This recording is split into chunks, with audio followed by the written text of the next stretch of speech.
I am Piyush Kumar Begwani, Manager of International Relations Wing, Academics and Career Council, IIT Kanpur. And today's session is about the DAAD COSPIE program and the PhD opportunities at German universities. And this session will help you to clear all your doubts regarding application procedures and the decision-making part. So without further ado, so let me take some time to introduce you all to our speakers. So our first speaker is Humaira Siddiqui.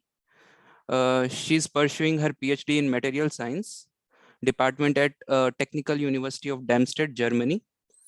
She completed her MTech at IIT Kanpur in the Material Science program, and she received DAAD scholarship to pursue her master's thesis at Germany. Our second speaker is Manika Bharadwaj. So Manika is currently pursuing her doctoral studies in physics from the University of Kassel.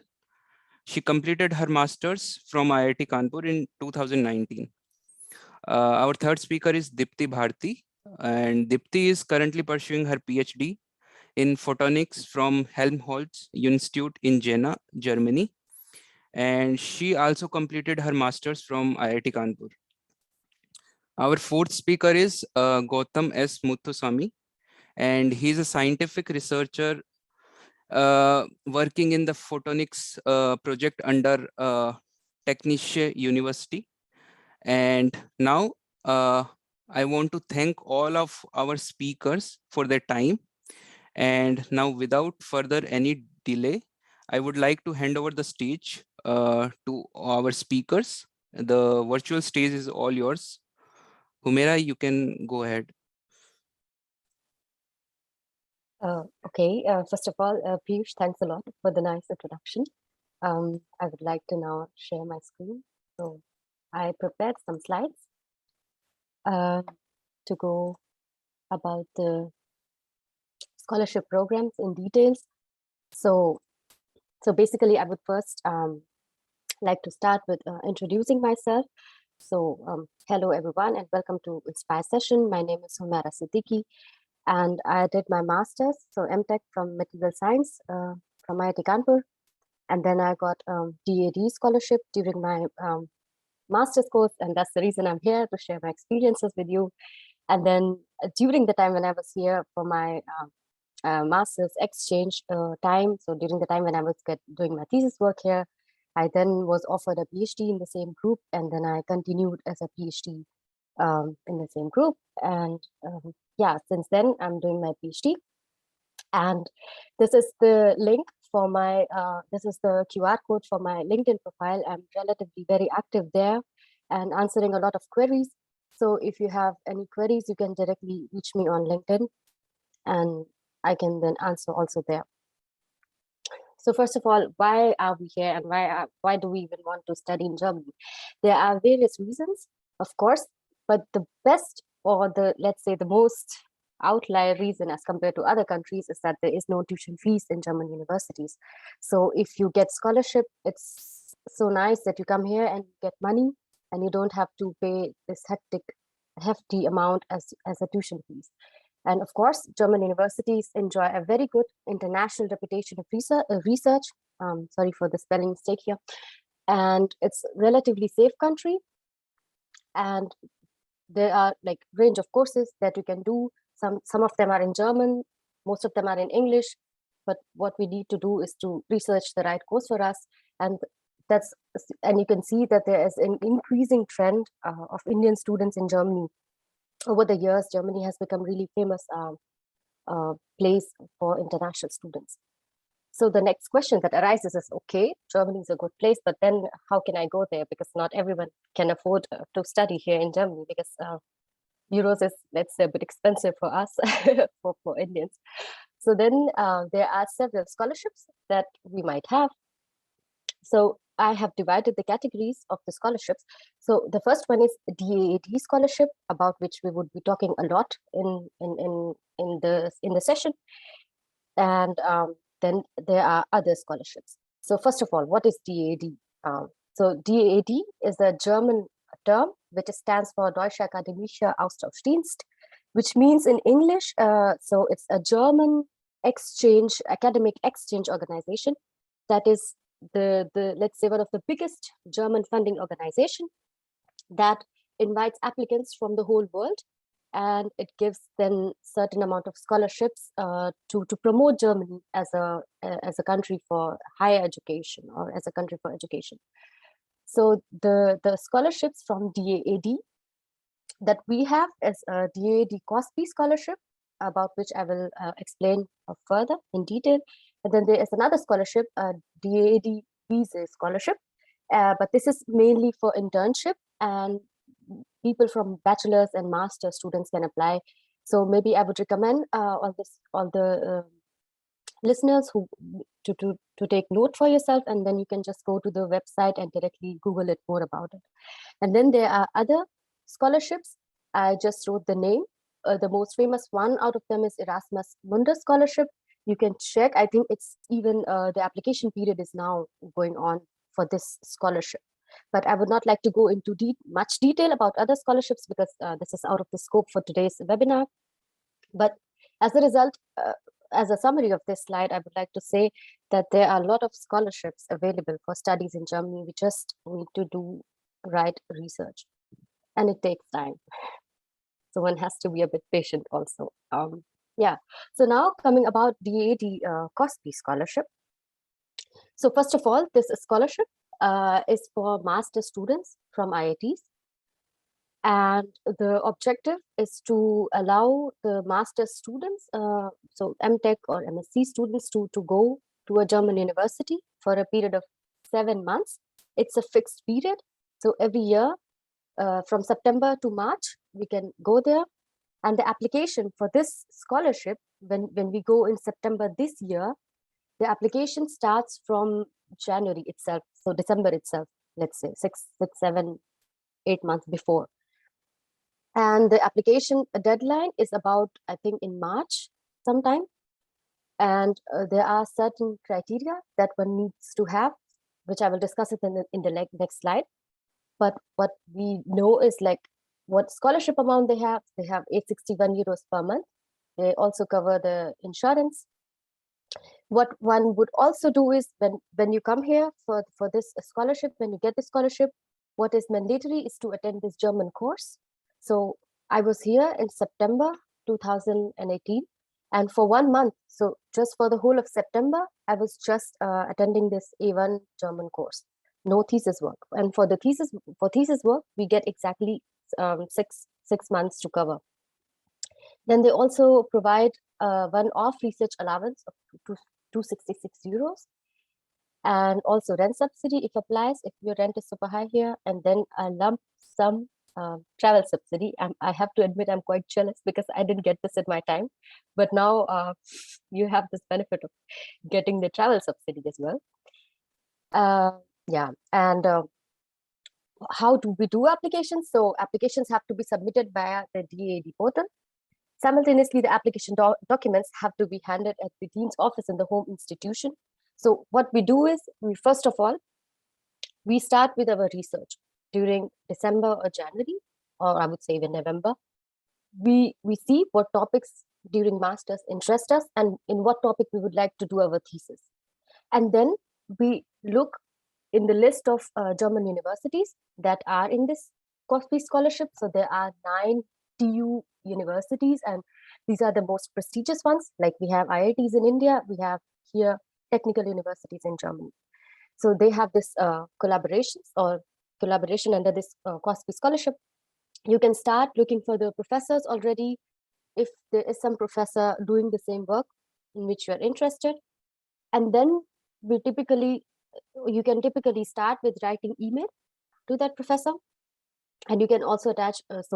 What I did was I wrote an email to the professors, and I also attached my CV and a short, let's say, motivation letter. And there are several do's and don'ts with this, which I would come later on. Like, for example, we don't have to write a general email to all the professors. So what we typically do is we prepare one email and we say, okay, just change the name of the professor and copy paste it to, I don't know, 15, 20 professors. But professors are very smart. They understand that it's a general email and you didn't care to read their website or whatsoever. So this is something what we also need to keep in mind. So you write a nice email, like really dedicated to that professor, so that professor sees that, yes, this student has taken this effort of reading his or her website. And then if you're lucky enough and if your profile is good, the professor would reply. Most probably you would have an additional interview before he or she selects you. And then this whole thing starts. So then you have one professor from German university, then you have one professor from Indian university, so IIT, and then basically you would be a master student in the joint supervision of both these professors, one in Germany, one in India. And then we start with the application process in DAAD portal, as they have written here. So now you have both the professors. Now you would start the documentation work. They would provide you a letter where they say, okay, I'm going to supervise the student. Like jointly, we would supervise the student. And then you have a list of documents that you would need to upload in DAAD portal. So they would require your gate marks, and they would require this letter and whatnot. You can just check on DAAD portal. They would require your passport to be ready when you apply for DAAD portal. They also will need your passport. So, but before I move over to the next slide, yeah, one question that could also arise: oh, do I need German skills before applying for this scholarship? The answer is no. You just need to know English. You don't need to know German, because your thesis would be in English here.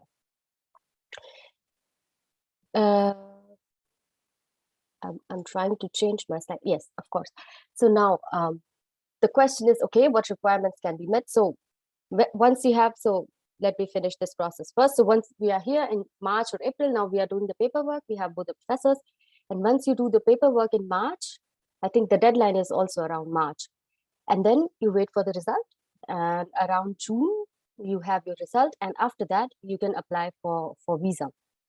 And visa for Germany, at least before 3 years, it was relatively fast. I got it within 14 days after my application. But I don't know now, because of COVID, how the situation is. I'm not aware, to be honest. But it is relatively fast and relatively easy as compared to other countries. Yeah, and then I got my visa, and then I just traveled in September here. And I got 861 euros per month, and I think it's livable there. I would also discuss about the cost later. Now coming to the last part of the scholarship. So what requirements must be met? The application must be in the second semester or of their second year master's program. So yeah, I started in December, let's say. So I just finished my first semester, and it was just the beginning of second semester. And applicants must have a minimum of 8.5 CGPA during the first semester. This is a must requirement. And then GATE scores must be above average. And then, of course, as I mentioned, we need a letter confirming a supervision by a university teacher in Germany. And then this is just related to TU Munich. I can skip this part because it's not general. Then a successful participation in a German language course at your host university is mandatory. As I said, like I came here in September, and for just 1 month, it was only German course. And I think this is also helpful. This you would realize later that for small things, if you need to go to buy milk in the supermarket and everything is in German, I think it's a smart decision by DAAD funding that they provide German course, and that too free of cost. We don't have to pay anything. Yeah, and at the time of application, the applicants should already be in possession of valid passport. So this is something important to be kept in mind during planning, that if you plan to apply for DAAD COSPIE scholarship, please be ready with your passport in January, February.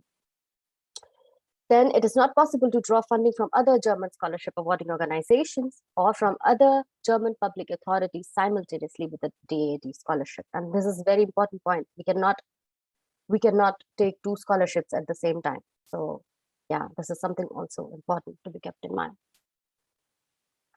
Now, as I already discussed about the timeline, but I just thought it would be good to have in written. So in November, December, we try to gather as much as information as we can about the professors.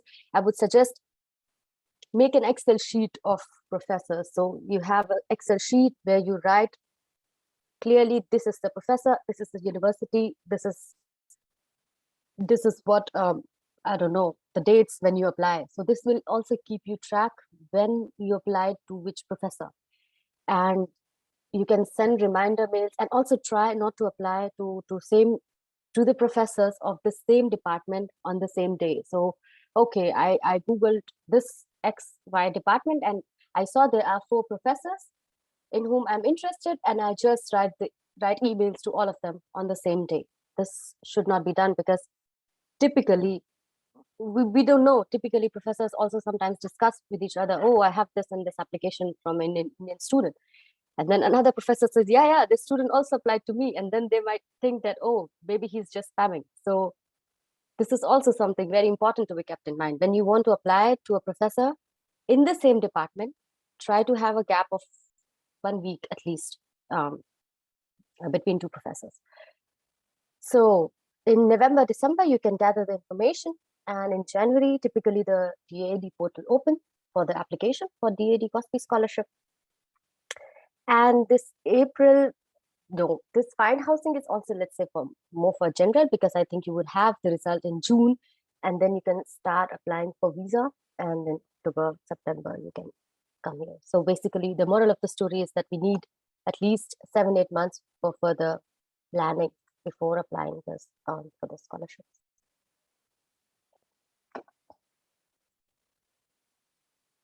Okay, then we are done with the discussion for DAAD COSPIE scholarship. The other question that might raise in mind, okay, what about other scholarships, or what does DAAD actually offers us? So there are several other scholarships, but to be honest, I found it not that relevant for us, because, for example, I researched, there's one scholarship for social and political sciences students. I mean, of course, it's a good to have, or let's say a good to know, if someone is pursuing his or her studies in this field, that we can at least communicate. But these are not for us. Or for example, for fine arts, people from fine arts, this is also not for us. But this might be interesting for someone who is pursuing architecture, that there are master courses that can also be funded by DAAD scholarships for architecture. So you can have a look on the DAAD website. They have the list for DAAD scholarship. Okay, then about living expenses. So these are the living expenses from DAAD as they think. Of course, it might depend on cities to city where you live, but this is, let's say, the average living expenses that you can have. For housing, you need 343 to 500 euros. For food, definitely 178 euros would be enough. It's really not that expensive. Like, food is really cheap, I would say, throughout the whole journey. Clothing, of course, it depends on you, how much you would like to shop. Then your accessories for 22 euros. And again, other activities. Of course, if you have other money taking activities, then you spend some money, otherwise you also save there. And then for your Wi-Fi, maybe around 30 euros or so. Then your health insurance. I think DAAD, if you get DAAD COSPIE scholarship, your health insurance is also covered by DAAD. This is the least amount. Typically, they are even more expensive. And then your transportation, 94 euros. Now, then again, the next question that arises is, am I allowed to work as a student? The answer is yes, but not full time. So you have 120 full days and 240 half days per year to work for side job. But if you get DAAD COSPIE scholarship, you're not allowed to work. This is for general master students. They can work, but people from DAAD COSPIE scholarship, they cannot work because they already have a source of money. Yeah, and then in the end, I would like to inform that there is a DAAD newsletter subscription. If some of you doesn't know about it, you can scan the code and you can get the updates from DAAD every month, whatever is happening or what kind of new scholarships they have. I think it's a good to have. Yeah, you can subscribe the DAAD newsletter. And last but not the least, I would like to inform you that there is a team of DAD Young Ambassadors who are dedicated to answer your queries if you have queries related to DAD scholarships. So these are the people who have been selected from 5 different Asian countries, and you can find here in this website the list of people who are specialists, let's say, in a particular area. So there are people in this DAD Young Ambassadors who are pursuing, for example, masters or bachelors or postdocs. So I am one of them. My let's say core region is DAD COSPIE scholarship, because I got that, so I have experience with that. I can share my experience with this particular scholarship. But there, if you go on the website, you can have a list of people who are who have expertise in different fields. I think it's really helpful. And one of our panelists, Gautam, is also one of the DAD Young Ambassadors, and maybe we can also then get to know things from his experience as well. Yeah. And now I'm done with the first part. So if you have questions related to Masters in Germany or related to DAD COSPIE scholarship, please go ahead.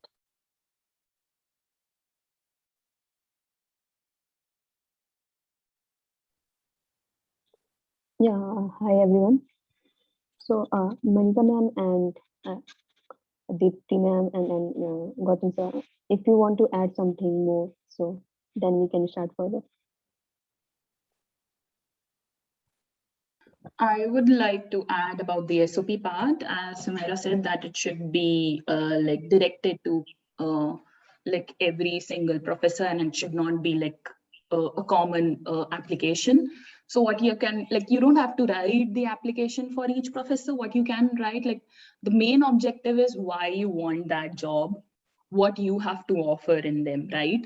So you can like obviously change the name, but read about the group. And what is most important in SOP is how you can, like, what you have to give to them, like what you have learned in your master's or bachelor's, how you can help them build their research group, and how they can help you. Like, these two things both are important, how you are helpful to them and how they are helpful to you. So this part you can change with each application. The basic, like the general format can be same, but the part that like I can provide this or I can add this to your research group, you can give, like, I can learn this from you.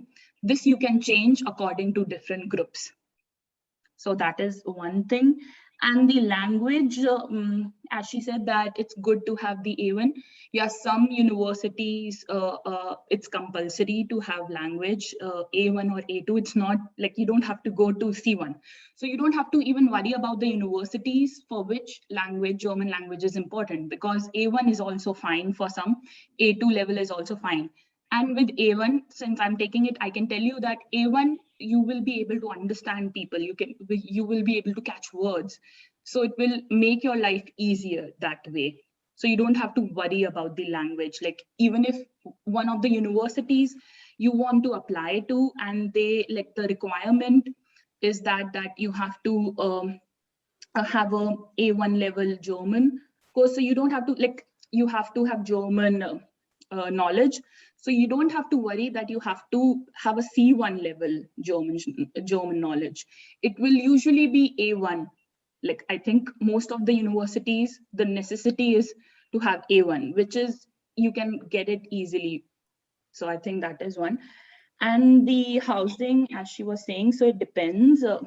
I would say, like, before going, yeah, you should start looking for a apartment or some like, where do you want to live?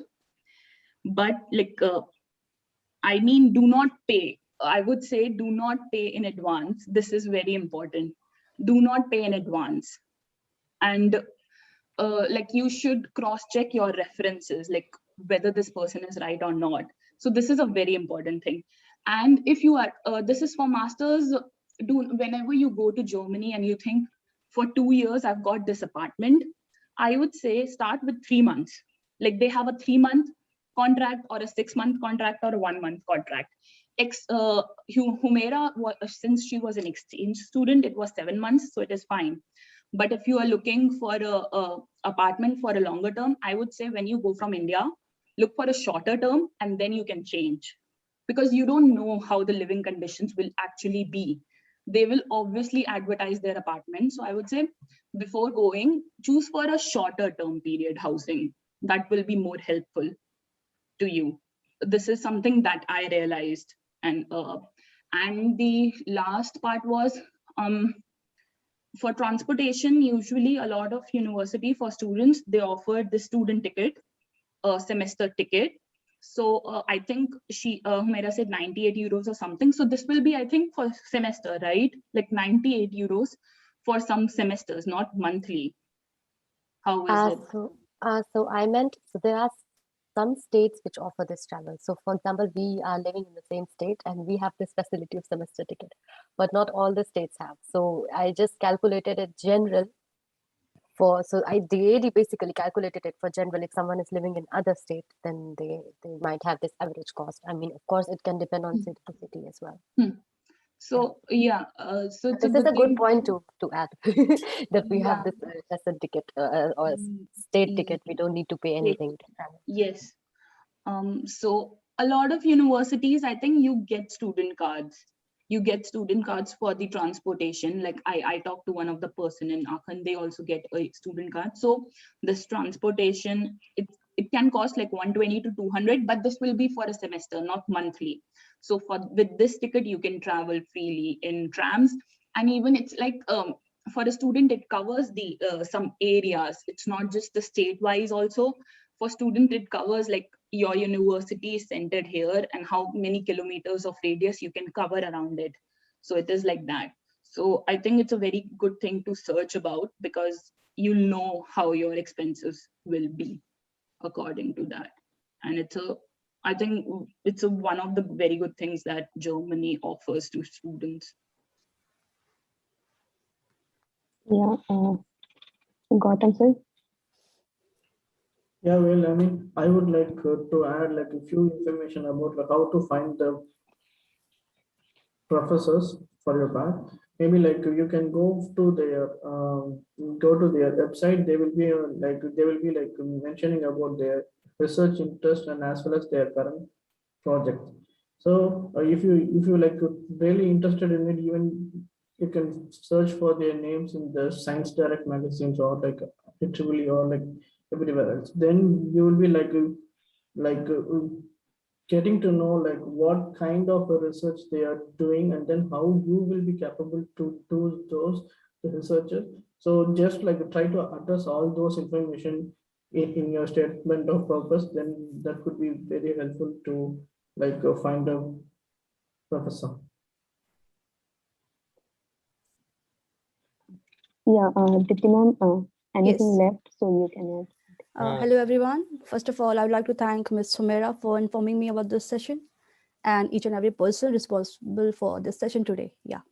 So for me, the experience is totally different. I'm not here through DAAD, but yes, I applied through my own and I got this opportunity to work here. So I'd like to add one important thing, that whether you are, like before taking the contract, you have to be assured that what contract you are getting, whether it is by scholarship or as employment contract. So based on that, there are two different scenarios here. If you are in employment contract, then you can get public health insurance here, which is very important. There are several pros and cons of public and private health insurances. Since I came here through scholarship, so I'm basically a student here. So for me, the case was different. I was not allowed for the public health insurances. So I went through only private one. So the thing is here that I go to doctors, I pay in advance, and then I can send them email, and then I can obviously get reimbursed for the amount. But it's not that easy as there is in public one. And since they one more thing, they were talking about the conveyance charges. So the students here get this student card, and using that we can go anywhere in the state, and we are around pay, I think it's 150 euro per semester, and then we can go anywhere in this state. And regarding applying for professor, like approaching the professor, you can just research which topic or which university you are interested in, and then you can separately write your professor, yours, including your interest, including your CV and motivation letter, of course. And then you can get email back, their response, and then this how it works. They may can take your interview, and then this is how it works. Thank you from my side. Okay. Thank you so much. I have And a now question. yeah, just wait. Hello. Yeah. Yes. Yeah. Just wait for a moment. Okay. Yeah. And now let's start with the queries that has been collected via Google Form. And those have a doubts, you can raise your hands, and at last we will address you. Okay. And you can also put your questions in the chat box. So these questions related to exchange only, and then we will further discuss with related to PhD program. So our first question is, what is the application procedure for DAAD COSPIE program?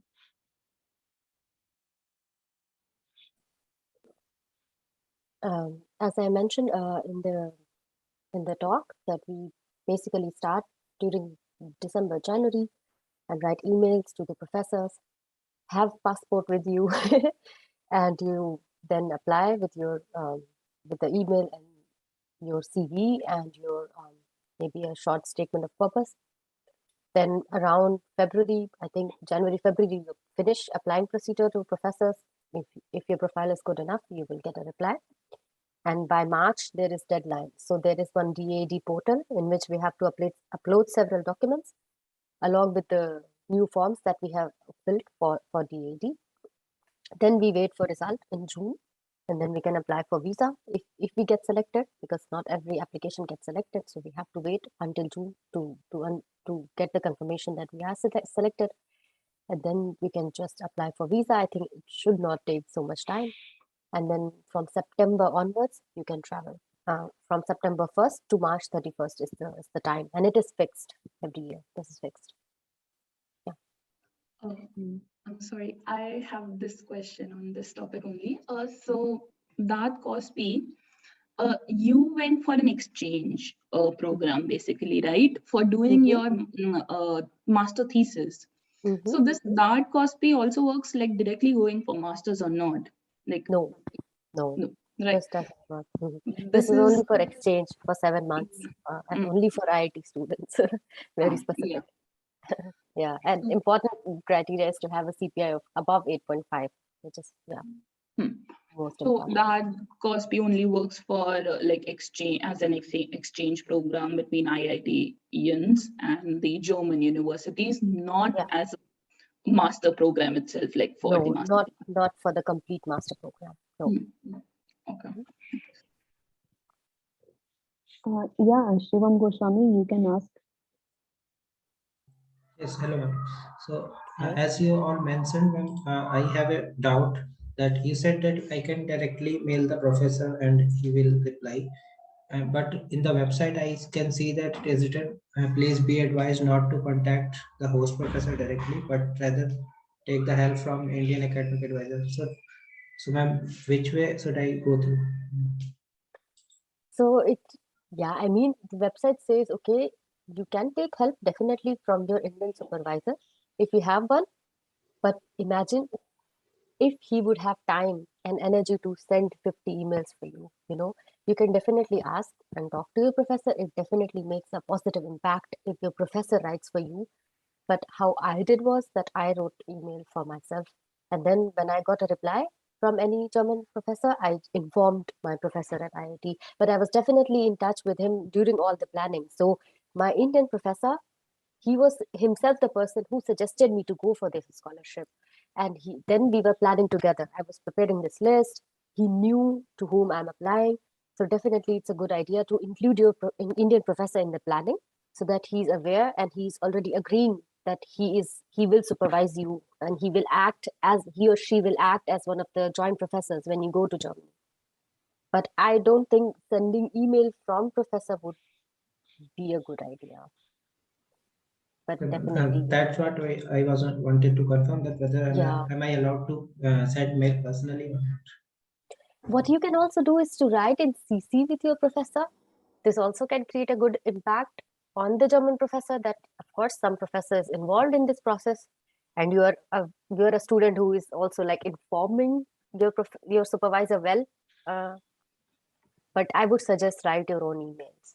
You have the liberty to write the way you want to, and at the end it's your application process. Can I add something to it? Where it says that please do not email directly to the prof, usually it says on the main university portal. You can go to there are web pages, because universities sometimes do not want applications directly going to the professors. So go to the professors' web pages. They give out advertisements for job openings or any openings that they have in their group. So if they are doing that, that means they are ready, like they are ready to accept your applications. So usually some universities might actually do it. I get your point, that they say that do not directly email to the professor, but go to the web page of the professor and see how it is. You'll get an idea. You'll get a more better idea about it. Thank you. That was helpful.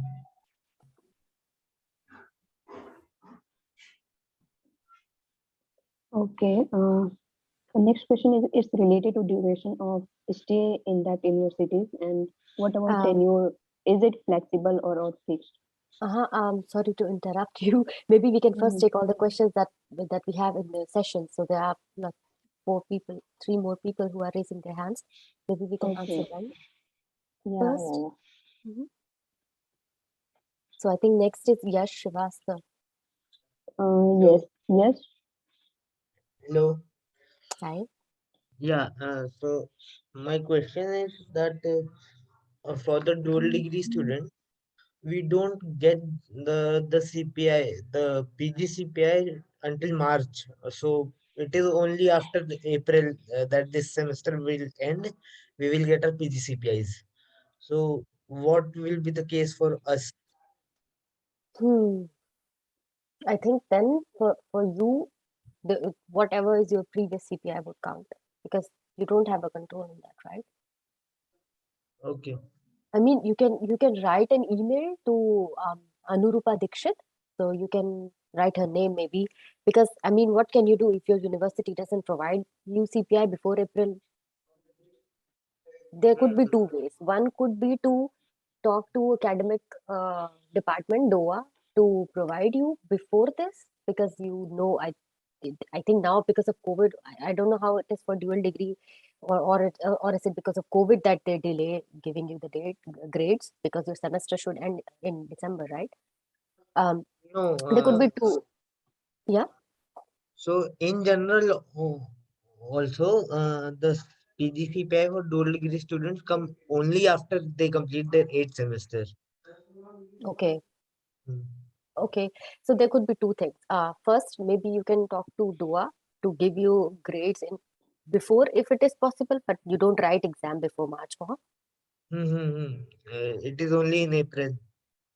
Okay. Then one way. So the other way, if you want to apply to DAAD COSPIE student scholarship, there is this lady Anurupa Dikshit, and her email is provided on the DAAD India website. If you write Anurupa Dikshit DAAD India, you will get her email. She controls all the DAAD COSPIE scholarship program. You can directly write to her. Like, what can you do? This is not your fault. Okay. Yeah. Thank you so much. You're welcome. Miss Shreya, you can ask me queries. Hi, Humaira. I basically wanted to ask how relevant is the time frame for us, because I think we got the email from institute I think 2 or 3 weeks back, and it's already February. And as you mentioned, like you started application in January and you got an approval in March. So how relevant is the time frame to us?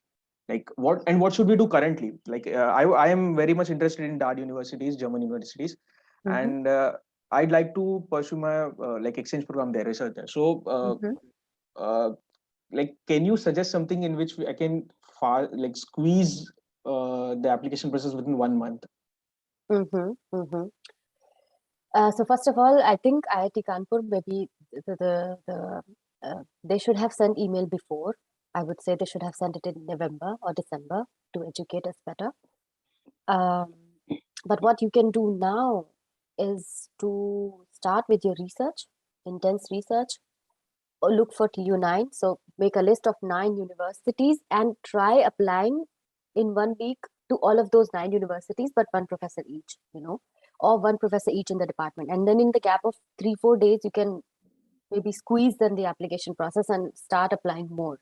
If you're lucky, you would maybe get a reply from the first professor that you apply. This was the case with one of my friends. He just applied and got a reply from the first professor, but I was applying to 35 professors. So if you're lucky, you may just get a reply from first professor. And if you have a passport at the moment, I think this is the most important thing, because passport takes time. If you have a passport, you can just start researching and applying to professors, I would say. Check for the application deadline. I think it's around March, but I would say you still have time. So no worries. Just start applying. Just try not to apply to a lot of professors in the same department, in the same university on the same day. But you can split and still apply to 10 professors each day if you apply 1 professor from each university, right? Yeah, that was very helpful. Thanks. I had another question. There obviously will be, I think, some over and about one-time costs when you go to Germany the first time. So could you give an estimate, like rough estimate, like what the cost would be? When we go there for the first time, right? So imagine you come here, the first hefty amount that we need to pay is for tickets. I think now it differs, because before COVID, I think it was relatively not that expensive. I paid for 20. Yeah, I would say keep 60,000 for tickets, both sides. This was for me. I'm not sure how it is now. Please check. So I kept 60,000 for tickets for both sides, going and coming back. And then I brought some money with me, so some euros to exchange, like to have money for first month when I don't have scholarship. So for that, let's say the current rate is 1 rupees 85 rupees for 1 euro. So you should bring at least 800 euros. So keep, let's say 70,000-80,000 for that. So in all, I would say take a rough estimate of 1.5 lakhs in the beginning, like tickets and having some extra money. So when you come here, of course, you get then scholarship, and you will soon get the money back. But let's Yeah, say so for short-term period, I think that was the question. Thanks. That helps a lot. One thing I would like to add for booking your tickets. First of all, you just check which airlines you're choosing. Like in my case, I had chosen British Airways first, but while checking, I just got to know that they are not allowing to migrate from their country. So I had to take another ticket at the same time. So obviously it cost me more. And the worst thing is I didn't get the refund itself. So just check the rules and regulations from which country you are doing the migration, and then go ahead. Yeah, I would add, just close your eyes and take Air India. I traveled. Yeah, you're lucky if it's during COVID working. times. Yeah, Air India is working. Yeah. At my time, it was not working, so it was a hard time.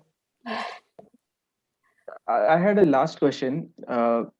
Is there any stay back opportunities as they do in master's program, in the exchange program? Like, for example, if you do a master's program abroad, we have, I believe, 2 years of stay back visa that can be extended for job opportunities. I think different countries have different year timelines, but do we have some flexibility, like not in the DAAD program, but for say looking into job, which is because we will be completing our masters, right? So is there? Yeah, sorry.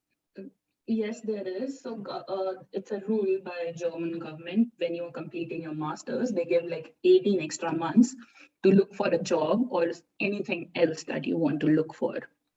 They give you 18 months after your masters is done. But Sorry to interrupt, but is this not only for the students who have done their masters in Germany, right? Not for everyone. I think you have another. Yeah, so that's Yes. what I'm asking. Is it is under DAAD, am I allowed to stay back or just for masters? No. So DAAD only will offer us a visa for this 7 months when we have the scholarship, and then we have to come back. If you want to stay further, you need to apply for a job seeking visa, which is for 6 months. And as far as I know, it's only for 6 months, and I don't know if you can extend it or not. Maybe someone else can add it, but I'm sure that initial time for job seeking visa is 6 months. That you can come from India, especially here, to live on your own expenses and to search for a job. I mean, maybe like I can add my point. I mean, yeah, if you are like an exchange student, you will be considered as a student of the IIT Kanpur, and then you came as like a guest student to the TU9 institution. So they don't like provide you a direct job opportunity after that exchange program. However, like if you came for like a direct master's program in German university, then you are offered like 18 months, as my colleague said. Then if you found a job, then it will be considered as a blue card, then you can stay long. So that's completely fine. Thank you, Gautam. That helps a lot. Hello. Sorry, we can take questions further at last. We have a session left. I think it's related to PhD. So requesting to you, ma'am, you can start further, and then we will take. Hello. Yeah, I think we have questions from Nikhil. But ma'am, you can means add your points like related to PhD. Then we can add all these. Can I ask a question? I had an exam now. That's the reason. Yeah. Is it like can we complete our thesis within 7 months course? 1 month goes for German thing, and 6 months. You have to be dedicated. I finished it. Yes, you can definitely finish. I mean, what if yeah. What if it doesn't complete within 6 months? Your German, I mean, yeah, this is always a thing. This is always a kind of limitation. But I mean, at least for me, it worked out well. And in my class of IIT, there were only 2 students graduating in the same convocation. I and my another colleague who went for DAAD. So there is always a risk, but I think German supervisor would do something. He or she has this responsibility to make your thesis finish. So I think it should work because he also has this responsibility. So will there be any chance of extension without scholarship? Maybe extension to a month or so? It depends. If professor has a funding, so if you're doing a nice work and maybe you will have a publication out of it and then you want to finish it, it may be that professor has some funds from his or her another project, and then he gives you a kind of a small stay. But it depends on professor, but we cannot count on it as of now. And have you started research at IITK in summer itself? I was trying to, but the real work was only here in Germany. I was doing some work. Yeah, but what is there in my thesis? Yeah. We put the application, but we aren't sure like we'll get selected or not.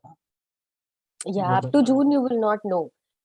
What you can also do is if you have the desired facilities, if you can even start a part of doing some work, you can, I think, talk to both of your professors, German professor, Indian professor, and you can also do a part of your research work already in India before coming. So before coming to Germany, this is doable. Like I continue my thesis, like I'm doing something here. Like, can I continue same thing in Germany? Yeah, if your German professor allows, yes, why not? Okay. If your work is great, like if your work is linked enough, then yeah, why not? Okay. That's it. Thank you. I have something to add to that, or rather a question from Humaira, because I did my master's in science. So this your MTech project, how strictly is it followed? Like, do you have to get to the end result, or it's main about the thesis? Like whatever data you have, you can show it or present it, and that is your project. Like sometimes it happens in masters, in science, like obviously you are not able to finish it, that like you will not get a result in, especially an experiment, for 1 year also. So it's like whatever you have, show it in a good way, get it done, kind of that thing. So is it possible, or how strictly is it followed in MTech? It's So more I about the, yeah, it's more about the Mhm. thesis than the project also sometimes, right? I get your point. I get your point. I think the most important thing is that we try. We tried our best, whatever we could do. This is always experimental science is always like this. What we can do is try. Results come or not come according to our expectations is also result. So we have something, if it is up to our expectation or not, we cannot control. But the important thing is that we tried, and then we show that in our thesis that we tried this didn't work out. We tried this didn't work out. So this is also a result that it didn't work out, and this is what we could try in a limited amount of time. Yeah, so that is also accepted about Yes. by the thesis committee, right? Like Mhm. obviously you should try your best to finish it, but if you are Yeah. not able to finish it, it's more about the work that you put in, what you could infer from it. It also applies like then in PhD as well. So I think this can take off one of the fear out of you for applying outside. Like you just have 7 months and you have to finish something. It's like 7 minutes, you got the opportunity of working in Germany. You work as much as you can towards your goal. And suppose even if you don't by chance get towards your goal, you have something in hand to show as a thesis. That's what I think. So this could take out the fear of like, we just have 7 months to complete our project, I would say. Yes, ma'am. You can start a PhD part. So And we also have some questions in chat, and we can take it maybe later on after I finish yes, everything. yes. Okay. Then we go ahead. So now I would discuss about PhD in Germany. So what are the what is the eligibility criteria for PhD in Germany? So the first criteria is to have a master's in the related field, and publications are welcome, but it's not a must-have to get a PhD in Germany. And there are different places from which one can have a PhD. So first one is, of course, universities. Then there are some research institutions, the dedicated research institutions like Helmholtz Center, etc. And then the third one is industrial research. So one can also come to industry and do his or her PhD there. So what are research institutions? So they're basically like CSIR in India, right? So we have several of them, and they are really like, let's say, well-known or good at a very good reputation in Germany. Max Planck Society, Helmholtz Association, Leibniz Association, and Fraunhofer Gesellschaft. You can visit on their website independently to check for the positions that are advertised there regularly. And then you can apply for a PhD position in these research centers. Then the next question is, okay, what kind of PhDs do we have in Germany? So there are two types of PhDs. The first one is individual doctorate, and the second one is structured PhD. What I have is the individual doctorate, and what happens in this is that you have a guidance by a single supervisor. You can choose if you want to do a coursework or not, and you have an informal application process, just like emailing the professor, getting interviewed, and then getting money from the funding of professor. So he or she has some big project from which he or she will fund the PhD students who are working for the professor. And it's offered by all the universities. So like most of the professors in all the universities have these individual doctorate programs.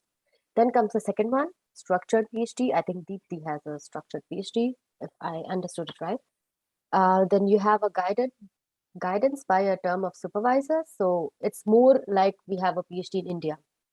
Now we have a structured PhD. We have a team of supervisors who will guide us, and then we have a mandatory coursework. And there is a defined admission process, defined admission timeline in which we need to apply. And it's offered by RTGs and graduate schools as well. Then what are the application requirements for PhD in Germany? So we need research proposal for that. mark sheets and transcripts. Obviously, if we have finished our masters, then we need to have individualized letter of motivation, SOP. And then if we have letter of recommendation, it's even better. I think in some positions it is mandatory to have it, some maybe not, but it depends. And TOEFL and IELTS scores, it's also not a must-have, but we have to check for each and every university. Then we can maybe talk more later on after how to draft the research proposal. Of course, we should not just copy paste the content from Google and make it our own research proposal. Professors are really smart. And of course, I think there are other panelists who can guide even more about the research proposal, because I didn't write one for my PhD. So I would say maybe other panelists are better people to shed light on this topic. Yeah. So how do I find a host is a good question. So there are several ways in which you can find a host. So the most common way that we prefer is to go to the website and look for the professors or university website. But what is another interesting way to find a professor is to read the journal and publications. So you can read the papers related to your thesis work. So it applies to both. It applies for both DAAD KOSPIE and both PhD as well. You can read the journals and publications, and if you find a German professor who is doing similar work, you can just write him or her. And you can also talk to your host professor at IITs. Maybe he or she already knows someone. So if he or she has contacts, that's also helpful then for you, because then he or she may directly talk for you. And then, of course, you can talk to seniors who are already there, and you can try to attend some conferences in which earlier it was better that we could meet someone of them, but now it's mainly online, but it's still good for networking, I would say. And then, of course, this website option that you all know. I just collected some database, which are like good websites for searching the PhD positions. You can just check them regularly and then look there for the positions. They are advertised there regularly. Then the next question is, okay, what are the scholarships that we can have for PhD? So there are two scholarships that I would like to talk about. The first one is more a general scholarship, so everyone can apply. It is not specifically for IIT students. Anyone who has a master's degree can apply for this scholarship. I would talk about it more in the detail. And the second scholarship is the exchange program for IIT students. So this one, second one, is mainly for IIT students. If they are doing already a PhD, they can go to some German university for a semester exchange. So maybe 1 semester, 2 semester, or even up to 2 years. So PhDs, any PhDs in this session can have a look at this exchange program funded by DAAD. It's a great opportunity to get exposure to German research culture. I think it's amazing. It's just amazing. We have like abundance of resources. Like it's just worth it. Now coming to the first PhD grant that I would like to mention. So basically for this PhD grant, the application period is 1 year. You need to keep in mind. So any master student as of now who plan to apply for his PhD, his or her PhD, he or she should start the application deadline is this October for the PhD starting in next October. So you even have to start before 1.5 years. So there could be, of course, two ways. Either you directly apply to professor and don't apply for DAAD scholarship. Then you just keep on writing emails. And if some professor is interested in you, he or she would fund it by his funding. That is okay. That you can apply in any time of the year, and you can even start early.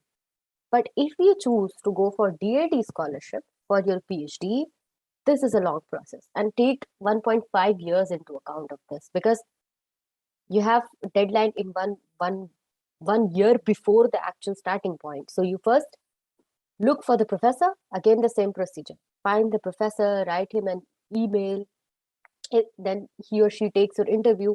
If the professor is ready, then willing to take you as a PhD under this DAAD scholarship, then you start applying to DAAD portal for this scholarship for PhD. Then you finish with the application process in October. then they select several applications, and then they call to you. They will call you to DAD head office in Delhi for interview. So you will have another interview in February. So imagine you apply in the year 1, now October, you're waiting for the approval at the first step. It's February now, you got approved. You go to DAD Delhi office for interview, and then they will give you the result of interview, I think in April or May, in year 2, you're in next year now. And then you can start your PhD in October year 2. This is a long process, and one really needs to plan well for application of this. And this is also really, really competitive. Both of these are really, really competitive applications, I would say. So plan well.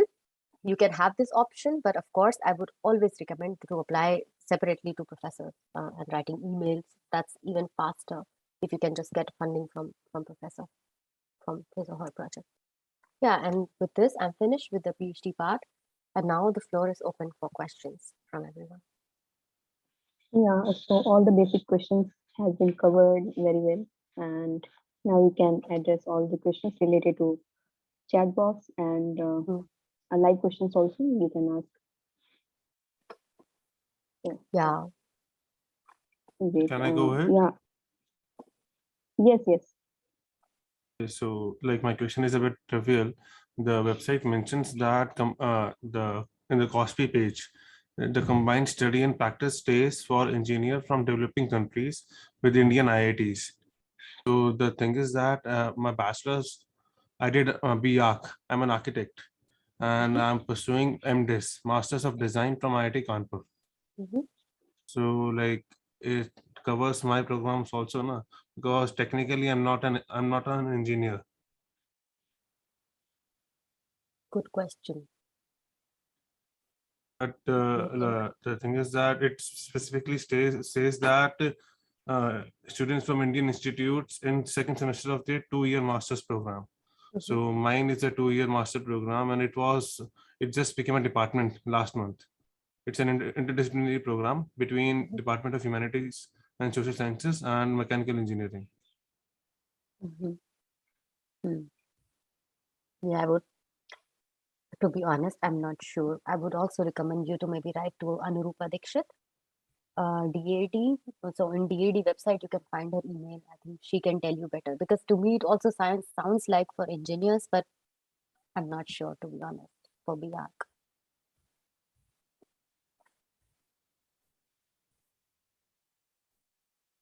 Yeah. Yeah, Digmil Datta. Yeah, so I have put in the chat box as well, but I have an exam to leave. So is it necessary that within the first 2 semesters of our MTech, we have to complete our coursework credits to avail this COSPIE scholarship? No, not necessarily. Okay, because what has happened is that in second semester, according to the consultation of guide, I have taken 1 research credit and 3 course credits. So I have 1 course credit left. So how can I manage my credits? So when I was doing my COSPIE exchange, I was finished, but I know someone who was from IIT Bombay, and she did one of her course here. For her also, 1 course was left, and then she did it here in the German university, and that was then converted to the Indian course credit points, and then it was added. But I would still, that facility is available. Yes, but I would still recommend to write an email to Anurupa Dikshit still before confirming. I know someone who did, but she was from IIT Bombay. I don't know if IIT Kanpur allows this. So I would say you can maybe also write to Anurupa Dikshit. Every IIT is allowed to do so. Okay. Thank you. You're welcome. Yeah, so it's related to chat box. So if pursuing masters in Germany, can we apply for DAAD master scholarship from second semester? And second is related to, are there any age restrictions for applying DAAD master scholarship? For second question, no, there is no age restriction. What was the first question again? If pursuing masters in Germany, can we apply for DAAD master scholarship from second semester? No, No, there is no DAAD scholarship that funds your complete master. And if we are in Germany, we cannot apply for DAAD COSPIE program or DAAD scholarship. At least for masters, not. There is no DAAD scholarship that funds complete of our masters, as in for technical field. Unfortunately. Yeah. So yeah, second question is related to a PhD. So how they can approach professor for funding, or means at initially we have to mention about funding or how we can approach. So I think it's a very good point. If you want to approach a professor from a funding, it's worth mentioning this, that I would be applying through DAAD whatever program, and I would like to then come in your group, because professors eventually might take you because they don't have to pay. So the chances even increase if you come with a scholarship. Yeah. So yeah, other experience I want to listen from Manika, Dipti, and how you have approached and gotten so also. So you can add here how you have approached for that. Yeah. So I went for the individual PhD, and it's not I did not choose the structured PhD program.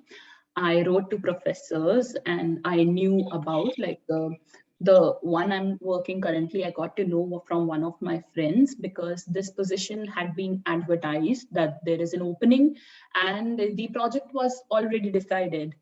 Right, like in some you have to write an expose, and in some it's already decided. So I did not have to write that one.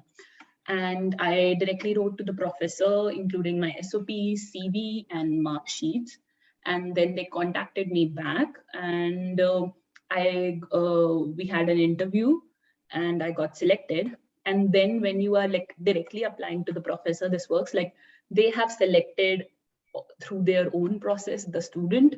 Now you have to register to the university as well, but it's not like you are not registering for the structured PhD program. You're just registering yourself that you are a part of this university. So now they publicly open that, like after that, they publicly open that this is the position. And obviously they have selected me. So I applied to that through the university's portal. I send whatever they ask me for, because it depends university to university what they ask for. And then I was selected, yeah. And one more thing, I am an employee, so I'm getting paid by the university. I don't have a scholarship, I am being paid. So it's one thing is also like, besides scholarships, you can also get paid. You can work as an employee. So I am on employment visa, and so since you're an employee, you have to pay your taxes. So your taxes will also go. So this one you can like think about, that how you want to be paid. Or it also depends from university, right? This university, like I got the project and it's funded by one of the like my project is called Small Bits, so that the society or organization funds people, and I got a job through that. So that's why I am a paid employee. But if you have options, so I think you can think about it, like after tax reduction and all that, after all the other, because you have to also pay pension and all that in when you are an employee, or you want to go for a scholarship. So when you have an option, think about it, like what are the costs, like how they cut the costs. Like I would say don't directly go, like if they say you are an employee, it's a good thing, but just think like which will work better for you if you have options. Sometimes you might not have options also. You just have to go either for scholarship or employment. But if you have options, I think, and professors also know, when you are saying that how to approach professors, I think you have to be very practical, and they are also practical. They know that international students are coming. So even I used to think that should I ask about money or not, but it is a very practical thing to ask, right? You have to sustain yourself. So I would say completely go, like be obviously professional about it, but they know you have to sustain yourself in a foreign country. So you should know, like you have to be well researched and about the scholarships or the money or salary you are getting paid. So I would say it's a very important discussion to have, and not be like, don't be afraid to ask this question. Nobody would judge you, because I think why we are getting these questions is because when I was in masters and applying for PhD, and I also had to ask this question, how much money I would be paid. I was very afraid because I thought it's not a, like, obviously you have this thing, like you should not ask your employer, but take it as a job, right? You have to like ask for yourself. So I would say you should not be ashamed or afraid to ask the question. It's a very important question. And yeah, and one more thing, since I did not have a scholarship, so the first thing I had to like, even before I go to Germany, I have to have this health insurance, because usually all the process starts there, right? And for me, I had to get a health insurance for visa application. Yeah, I remember. So since I was applying for an employment visa, I had to get a health insurance for 3 months, like Indian, or you'll have details like which insurances they accept for the visa, and go for the one that suits you. And I would say go for a travel insurance with the one that gives you travel insurance.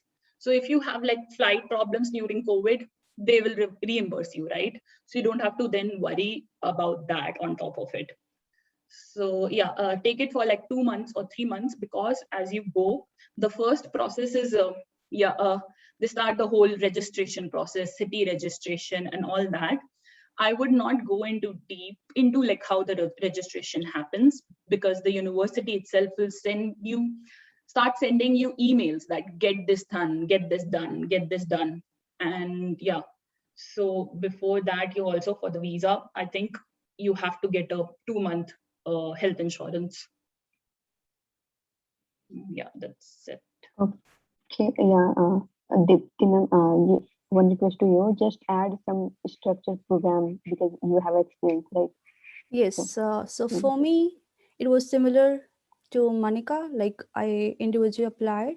It was my single and only application I did, and luckily I got selected. Yes. So I got interviewed by them, the professor, and she was some postdoc, I guess. Yeah. So they selected me, and then this is how it worked. They started sending me emails regarding documents, whatever they needed for me to register, and that's it. Manika has shared everything. We had to apply for visa, and then yes, we came here.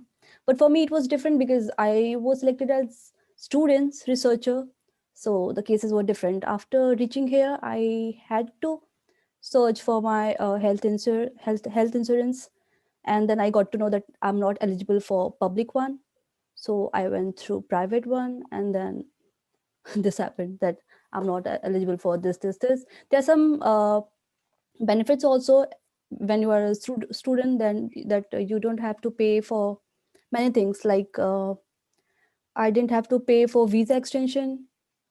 I mean, yeah, because it was mentioned that I'm here for scholarship, so they didn't ask for money from me, and I got student dorm. Yeah, that was the benefit. So it is cheap and best to live here because yeah, we can find more friends here, and yeah, that's it. Otherwise, yeah, thank you. Okay, yeah, Gautam sir. Sorry to cut you short. One more thing I forgot to tell, that in the visa, for the visa for employment, you have to also show a proof of residence in Germany. So that's why, like, as I was telling, I had to look for an apartment before going there, but book for a shorter period of time. So, For me, yeah. I didn't have any accommodation, but still I got the visa because I had booked one, but unfortunately, one day before the visa interview, they just cancelled because of some their personal issue. So I just talked to the person who was there in the visa office. I just informed that the person cancelled my accommodation one day before coming here. She said it is not mandatory for the PhD students. So yeah, it was not mandatory for me. Okay. For me, for the employment visa, I think it was, yours was also employment. No, it was student researchers. Yeah. So mine was for employment, so it was compulsory. And the other thing is, if you don't want to, this is, according to me, is very important. Like there are some websites that you look for a shared apartment or otherwise. Yeah. but you can also go for a hotel. It can be expensive, but it will be like you can get it and get out according to yourself. Because when you are booking in an apartment, like a shared apartment or your own apartment, they have a at least minimum period of stay, either 3, it depends on the person, it could be 6 months also, or it could be 1 year.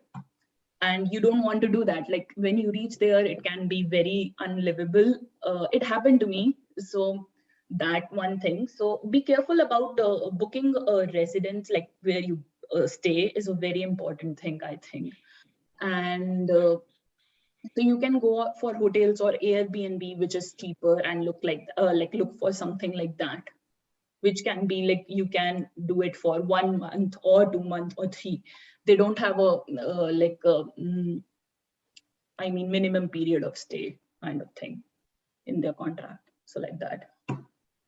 And sorry, last thing, the contracts will be mostly in German. So read the contracts very well. It will be in German, translate and read that. It's a very important thing to do, especially for any kind of contracts. Everything, they'll talk in English, but since it's a formal thing, they'll give you in German, translate it, read it very well.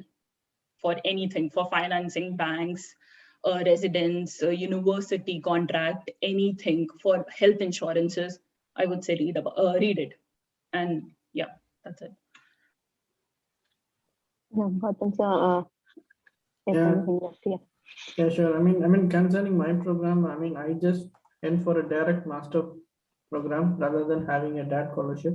So I just went to the university website, and I prepared the statement of purpose, and then my CV, my mark list, and then my what's called a letter of recommendation from my previous employer in India, and as well as from my university professors. So I just attached everything, and then fortunately I got the program as well. So after completing my program, I just applied for like a direct research position.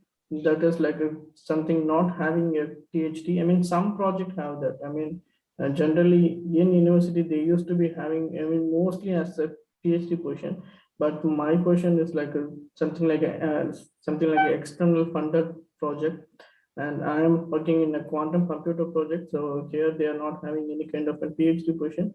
So I'm just doing a scientific publication for this quantum computers.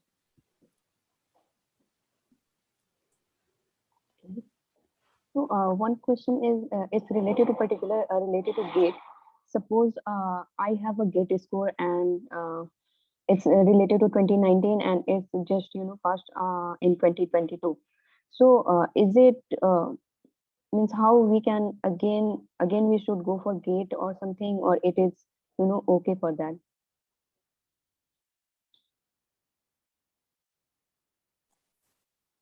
You are asking about DAAD COSPIE?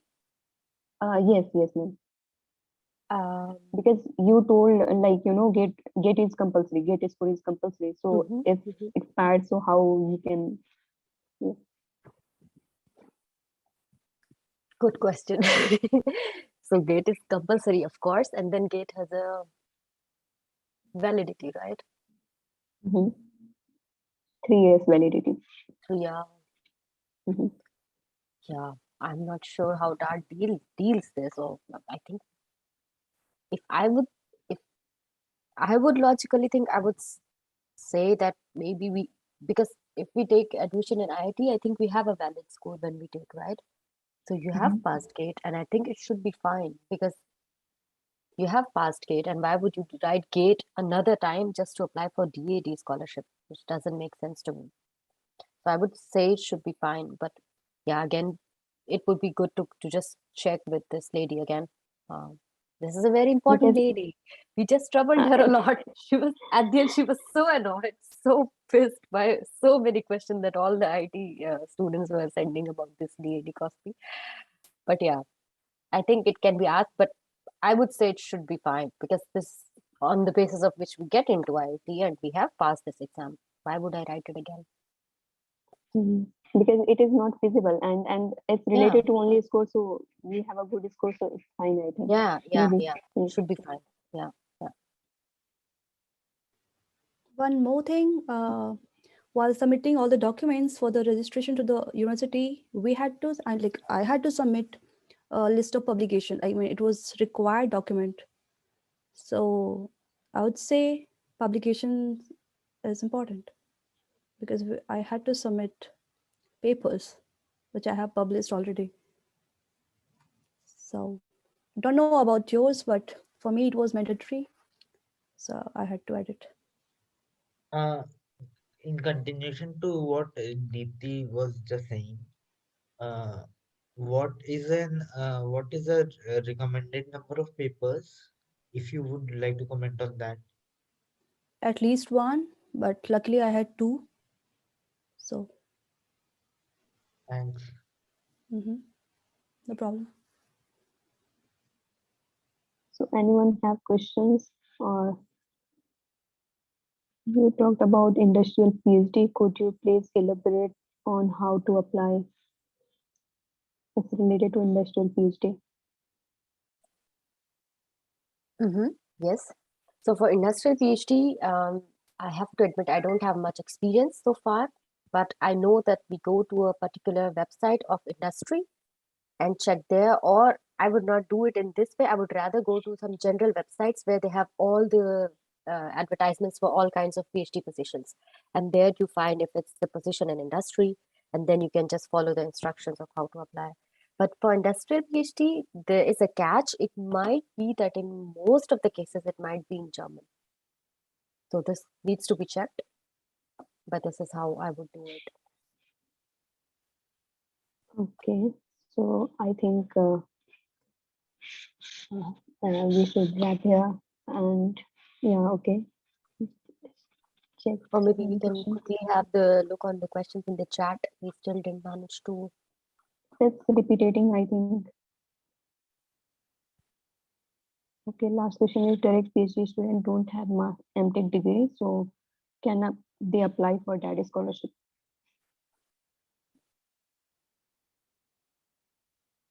So for application to DAAD scholarship for PhD, right? Yeah, Kumuda Ranjan, you can ask here. Hello, ma'am. Hi. Actually, I am a direct PhD student, so I have joined directly after my BTech. So I don't have any MTech degree. So can I apply for this scholarship? For applying only. Good question. I mean, they say that you have to have a master's,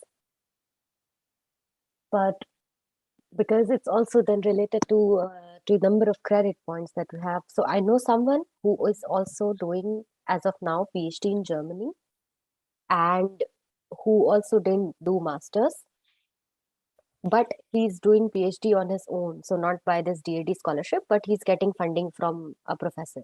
And how it is working for him is that he must have certain credit points from masters. And what he's doing now is that he's writing his master's thesis. And then he will get it evaluated by his professor to get those credit points that he should have had during his master's. And then only he can register for PhD in German university. So I would say that I don't think it is possible for DAAD scholarship, because scholarship people are very particular. They would need master credits. But again, you can, of course, write to DAAD to check, but I don't think this is possible without credit points from masters. Actually, I am doing my coursework also. So I have completed one semester. So after 1 year, yeah.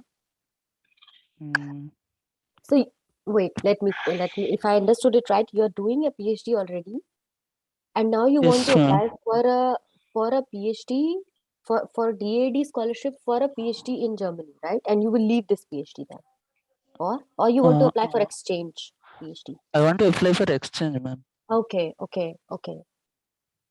then you can maybe ask.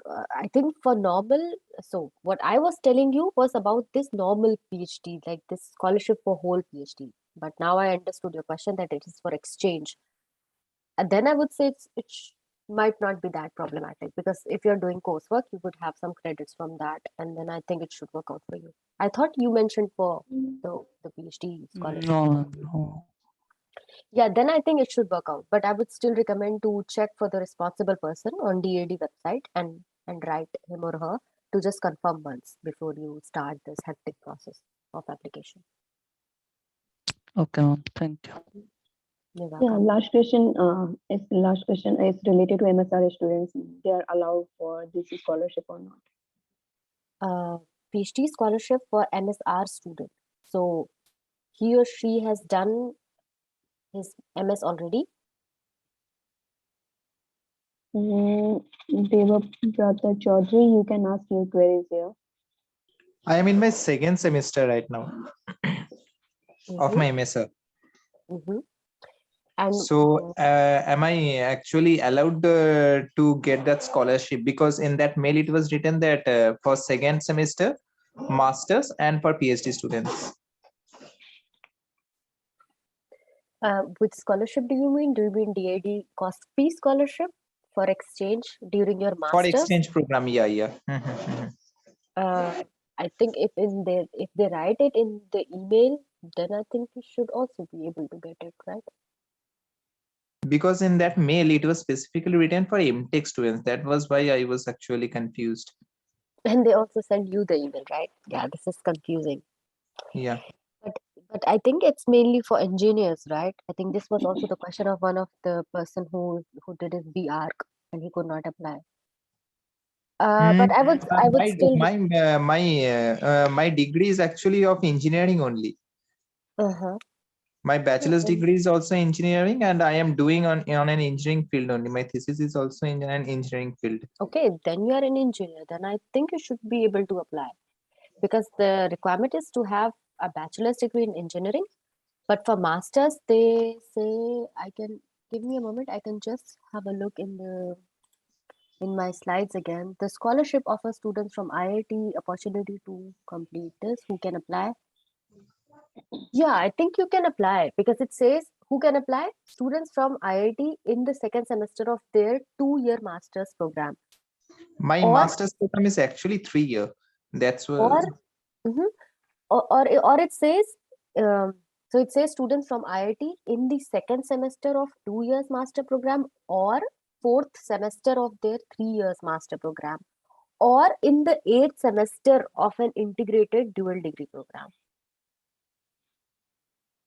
So okay, for you, it says 4th semester of their 3 years master program. Okay. Yeah, got it. Yeah. You can have a look at DAD COSPIE website, I think. So at last, anything left, so you can add here, sir and ma'am, yeah, and then we can wrap the session. I want to add about the PhD, like when you are applying.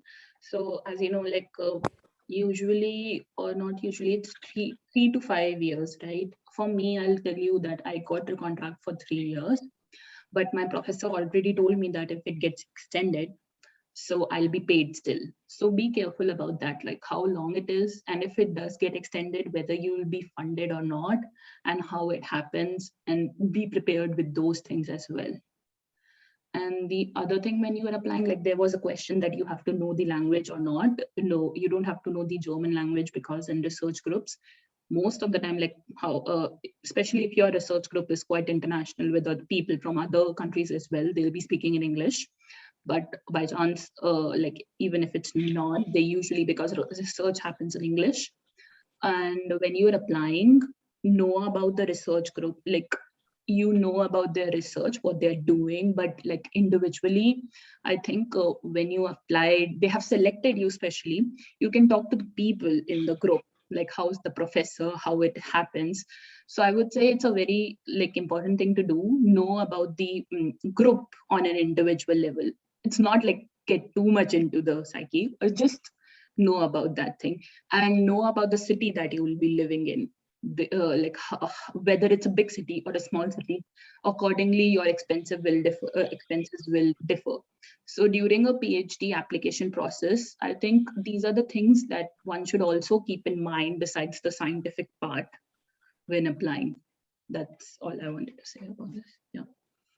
Yeah, Gautam sir, if you want something at last.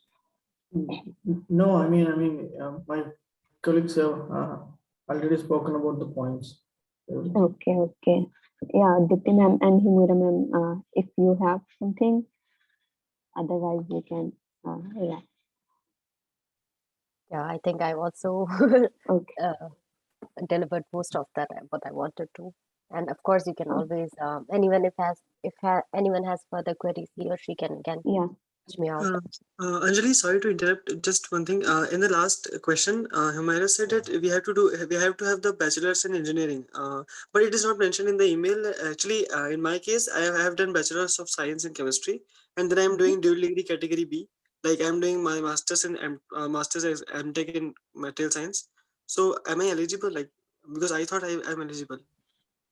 Because it says in the program name itself, this is for engineers. So this COSPIE full form, it says engineers at the end, and that's why I said that. But when we see this, so that's why I took the whole screenshot. It says students from IIT in the second semester of their 2 years master program or fourth semester of their 3 years master program, or in the 8th semester of integrated dual degree program. So at least they don't mention it here, but in the name of the program, they mentioned it's for engineers. So I would in this case also prefer to write her again, because I don't know anyone in my batch who came. No, but wait, you can of course apply. Yes, sorry. You can definitely apply for this DAAD COSPIE scholarship if you have your bachelor's in science, because the person who came with me has a bachelor's in physics, and it was not a engineering. And I think they should rather change their names of the scholarship, because it's so confusing, because they write engineering. Yeah, because I'm doing my master's in like engineering only, MTech. So I thought, yeah. You can definitely apply for sure. I'm sure. Yeah. Thank you. Yeah. You're welcome. Yeah, so that's all the questions we had, and this is the end of the session. And it was really a great and interesting session today on DAAD and COSPIE. Sincere thanks to all the speakers for making this session so informative and interesting, and giving us your valuable time and your suggestions. And you explained all the steps very well. I hope that all the students' doubts are clear now. And if you have, then you can contact with these speakers on LinkedIn or via other platform, and also email will be provided, email IDs will be. And thank you to all the audience for joining us here and for making this session a great success. And I hope it helped you to clear your doubts. So thank you so much, everyone. I have one question. Hello. Yeah. Humaira. Yeah, Humaira Siddiq. Yeah, Saif this side. So I have Humaira. I think yesterday I have emailed you on your personal email address regarding some stuff. Right? Can you please check it once? So you'll Okay, got a I mail. checked that. Did you send it? Yeah, on your personal email address. I've got. Yeah, you have got the mail from sashsheikh01119@gmail.com. I think I think you sent out my DADYA email ID. Yeah, I will check that. Okay, please do let's check and please respond on that. Thank you so much. Sure. Thank you. Thank you so much. Yeah, thank you so much, everyone. So, Akash. Hello, Anjali. So what we should do? I think then we'll end this session now. Thank you, Humaira, Gautam, Dipti, and Monica. No. Sure. Yeah, thanks a lot for giving us this opportunity. It was really interesting. Thanks, Humaira, for informing me about this. Thank you, everyone. Thanks everyone for joining us. Thank you. Bye. Bye. Bye. Bye. And all the best, everyone. Bye. Thank you.